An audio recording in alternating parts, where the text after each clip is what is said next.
నీ పెళ్ళం పిల్లలు అంత గుర్తొస్తే పోతావా నామినేట్ చేసి పారేస్తా అంటూ గంగవ్వ ఇచ్చి పడేస్తుంది వచ్చి రాగానే మణికంఠకి.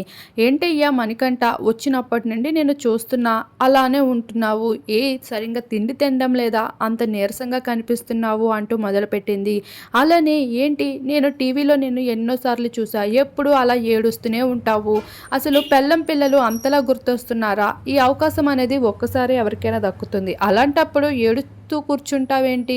నేను చూడలేక నేను చచ్చాను అసలు. మొత్తానికి నీ ఎదురుగా వచ్చి పడ్డా గానీ నీకు అంతలా వెళ్ళిపోవాలని ఉంటే చెప్పు, నీ భార్య పిల్లల్ని చూసుకోవాలనిపిస్తుందా? పో అయితే నామినేట్ చేసేస్తా అంటూ గంగవ్వ మణికంఠని ఆట పట్టిస్తూ ఉంటుంది. ఏంటి గంగవ్వ వచ్చి రాగానే నా మీద పడ్డావిలా, బాబోయ్ నాతో తగలొద్దు బాబోయ్, నాకు ఇలానే ఎనర్జీ లేదు అంటూ గంగవ్వకి సమాధానం చెప్తూ ఉంటాడు మణికంఠ. ఏది ఏమైనా ఈరోజు గంగవ్వ వచ్చి రాగానే అభిమానుల మనసులో మాటలన్నీ కక్కేసిందని చెప్పుకోవచ్చు మణికంఠ ఎదురుగా.